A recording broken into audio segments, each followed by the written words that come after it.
yung kanilang undrained energy ay inilabas nila through biting. Pak, pak, pak, bite, bite, bite. Good afternoon and welcome back to our channel. Today ay nagkaroon ng breakout, nagkaroon ng fight kaninang umaga. Busy tayo sa production and delivery ng raw dog food. And may commotion. So akala ko kung ano lang, nakita ko sa CCTV lahat ng aso papunta sa isang direction. So nung nakita ko, then sabi ko may fight. Yung mga tao ko pala hindi na makapagradyo kasi busy sila sa paghihiwalay. So si Turkey, si Six, si Lucy, si Pilipinas. So yung apat na yon. At interestingly sumama si White. Kaya ayun, kaya medyo may tama si Lucy dito at the same time si Six, no? Yun ang problema pag ang Rottweiler napaka mainiti ng ulo pero hindi talaga nila kaya ang bangis ng mga alabay. Kahit na matatapang sila, ang problema doon sa size at sa bite, talagang talo sila. Nabigyan na namin ng first aid. Para sa amin, it's superficial.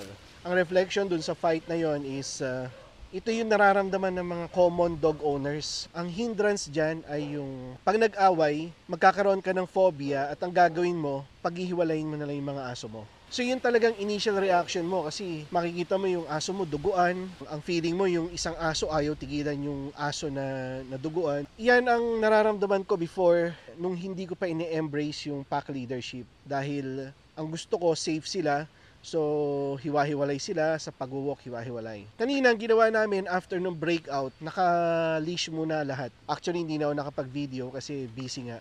Ang daming ginagawa eh. So, sabi ko, meeting na lang tayo after ng breakout. Ang key points ay ito, no? Number 1, after the fight, huwag mo ikukulong yung mga aso na involved. I-leash mo sila, ilagay mo sila sa isang tabi na naka-leash. Once na nakapag-adjust na yung isip mo, once na kalmado ka na, ay pwede mo nang pakawalan ulit.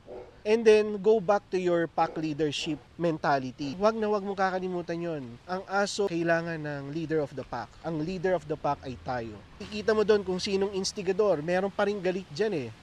Yung asong dominante, galit pa rin dun sa isang asong kinagat niya. Then, you will apply correction. Halimbawa, pupuntahan niya yung aso na yon.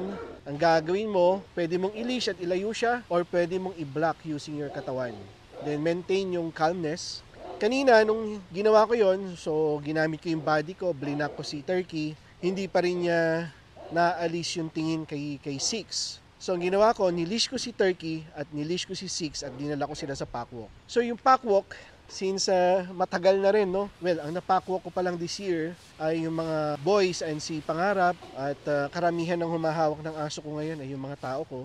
Kaya kanina nung hawak ko yung leash at pinapackwalk ko si Six at saka si Turkey, so it's a familiar energy and then na-feel nila na, oy, si boss to. So after nun, hindi na nakatayo, nakababa na ang buntot at mas relax na. Ngayon ko na sila, pinakawalan ko ulit. And then nung pinakawalan ko na sila, happily, hindi na target ni Turkey si Six. Okay, so kalmado na si Turkey. And yung mga ibang aso na involved, si White, si Senyora, si Lapu-Lapu, yung bata na yan, sobrang bata pa involved na.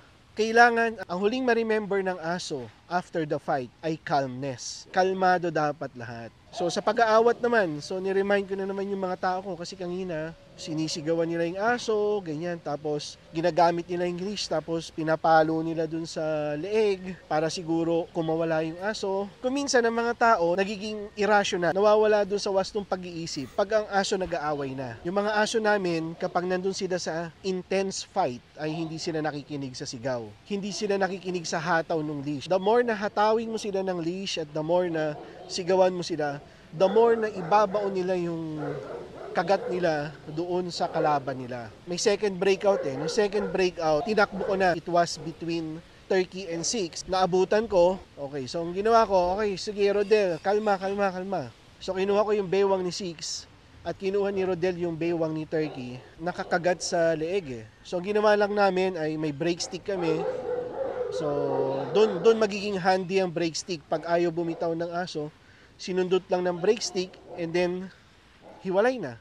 Kalmado na lahat sila, nandun na sa kanilang mga cages. At ang adjustments namin sa mga susunod na araw, tomorrow ay since ito, no, itong mga dominant energy na to, sila Turkey, Six, Pilipinas, Lucy, yung mga yan, yung apat na yan talaga. Magkakaroon sila ng mas mahabang walk, mas mahabang pagdidrain ng energy nila yung kanilang undrained energy ay inilabas nila through biting. Pak, pak, pak, bite, bite, bite. Yun ang fastest way para sa mga aso na to para makapag-drain ng energy. Sasabihin ng iba, oh Melvin, hindi nag-work yung pack leadership mo, nag-aaway yung aso mo eh. Well, ang pag-aaway ho ng aso ay natural. 'Di ba kayo nga mag-asawa kahit na mahal nyo ang isa't isa, meron pa rin time na nag-aaway kayo, 'di ba? Kayo mag-best friend kahit na alam niyo yung ugali ng bawat isa, nag-aaway pa rin kayo. Ano pa kaya ang mga animals? Animals po itong mga to. Ang aso ay isang animal. They are not human. Okay? So wala ho silang rational thinking like, hindi ko awayin to kasi kuya ko to, mas matanda sa akin. Walang ganong thinking sa animal world. Ang mga aso, ang nire-recognize lang niyan ay energy. Ganun talaga eh.